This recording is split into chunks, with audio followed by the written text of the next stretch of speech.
Pertemuan hari ini kita akan membahas transformasi ke basis komputer.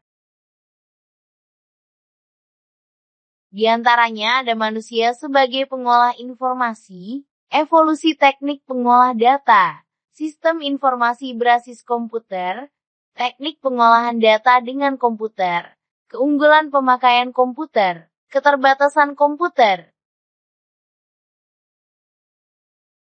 Sebagai contoh, manusia mendapatkan atau mendengar informasi, kemudian difilter melalui saluran apakah sumber informasinya terpercaya atau tidak, itu akan diolah dalam pengolahan mental dan disimpan. Untuk mendapatkan feedback dengan hasil keluaran yang diinginkan, kemudian dari ingatan hasil informasi akan diteruskan melalui pengolahan mental dan saluran.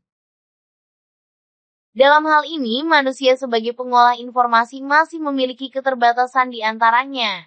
Keterbatasan dalam pengolahan data, keterbatasan dalam menemukan perbedaan-perbedaan dan keterbatasan dalam menangani data probabilistik.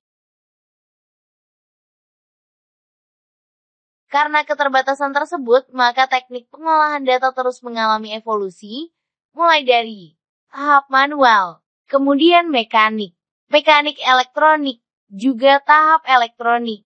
Pada tahap manual ditandai dengan mulai dikembangkan perhitungan seperti sistem 10 jari, sistem perhitungan menggunakan tanah liat. Tahun 1150 Masehi dipromosikan kertas oleh Morse. Kemudian tahun 1455 Johann Gutenberg ditemukan sebuah alat cetak kertas atau printer. Kelemahan sistem manual yaitu masih kurang akurat dan sering terlambat. Sedangkan kelebihan sistem manual yaitu mudah beradaptasi dan tidak memerlukan biaya yang tinggi. Pada tahap mekanik manusia mulai menggunakan mesin manual sebagai alat bantu dalam pemrosesan data. Di mana mulai tahun 1600-an terdapat tokoh-tokoh penemu hebat. Ada Blaise Pascal sebagai penemu Pascal's Machine Arithmetiku pada tahun 1623 sampai 1662. Charles Mahon dengan mesin logikanya pada tahun 1777. Kemudian mesin Babbage Analytical Engine, 1854 oleh Charles Babbage. Dan Bapak Aljabar George S. Godbout, dengan teori aljabar booleannya pada komputer pada tahun 1854. Sistem pencatatan secara mekanikal terus berkembang dan dengan bantuan mesin, pemrosesan data akan lebih cepat dan tepat. Kelemahannya kurang fleksibelnya sebuah mesin mengingat tingkat kesulitan yang cukup tinggi untuk menerapkan perubahan-perubahan dalam prosedurnya.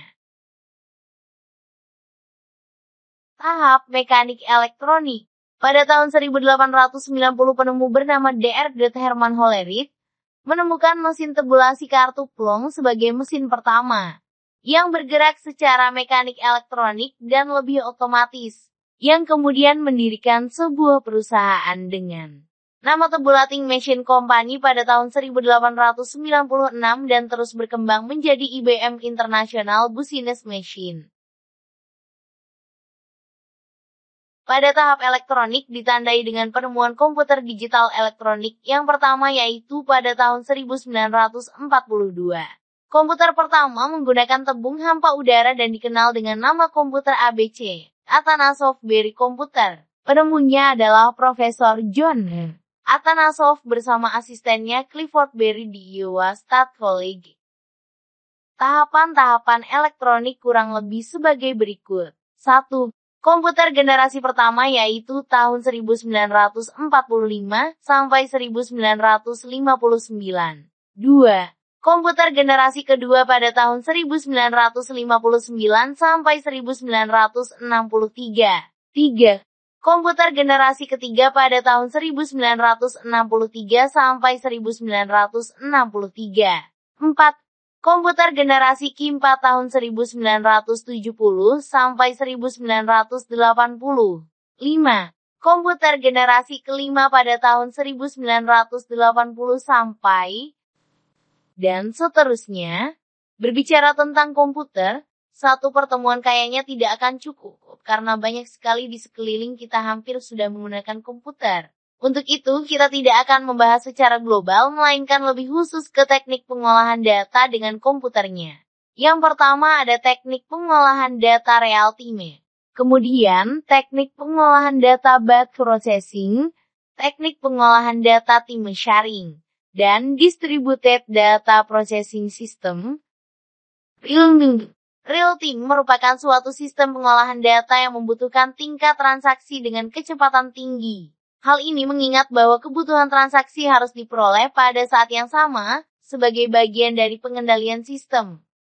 Pada sistem real-time, pengolahan data harus berpusat pada CPU, yang relatif besar karena sistem ini didukung dengan sistem operasi, yang rumit dan sistem aplikasi, yang panjang dan kompleks.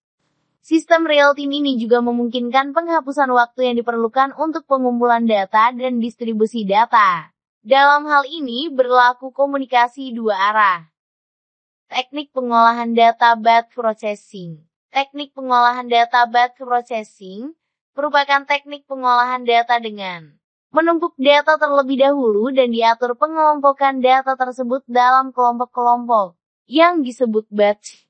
Pendekatan batch ditandai dengan identitas tertentu serta informasi mengenai data-data yang terdapat dalam batch ini diterapkan untuk aplikasi yang memiliki jumlah data besar sehingga diperlukan pemeriksaan pendahuluan yang cermat sebelum data diolah. Model ini juga diterapkan dalam sistem informasi yang tidak memerlukan akses secara langsung dari waktu ke waktu melainkan dalam tingkat periode. Teknik pengolahan data time sharing. Time sharing suatu teknik penggunaan online sistem oleh beberapa pemakai, secara bergantian menurut waktu yang diperlukan pemakai.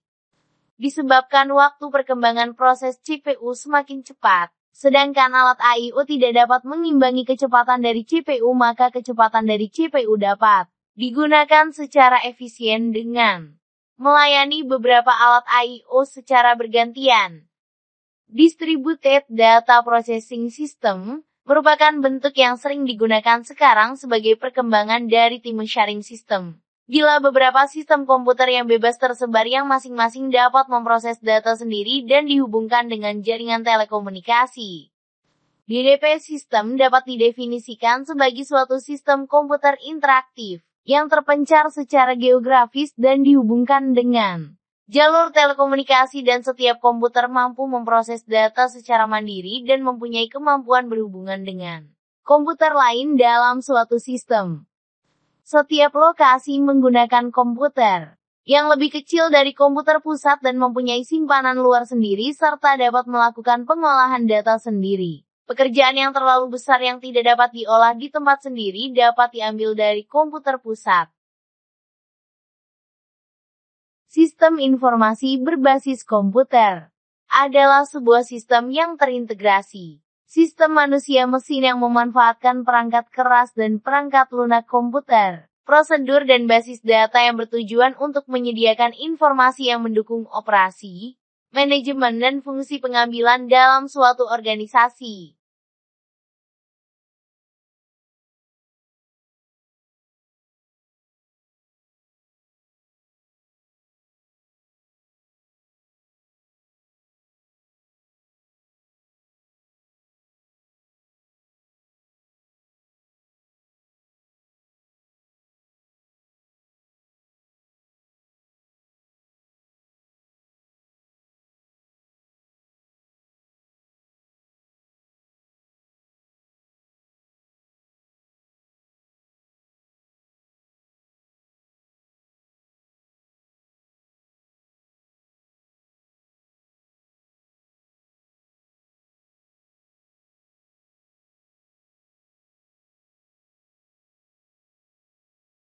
Keunggulan-keunggulan pemakaian komputer. 1. Pekerjaan menjadi lebih cepat. 2. Tingkat akurasi tinggi. 3. Menjadi lebih efisien. 4. User-friendly dan 5. Peningkatan nilai informasi. Komputer yang cepat juga masih memiliki keterbatasan-keterbatasan karena 1. Hanya bekerja berdasarkan suatu algoritma tertentu saja. 2. Algoritma yang dimaksud adalah suatu urutan langkah untuk melakukan proses dalam mendapatkan hasil pekerjaan. 3. Komputer tidak bisa melakukan suatu keputusan di luar algoritma yang telah diberikan.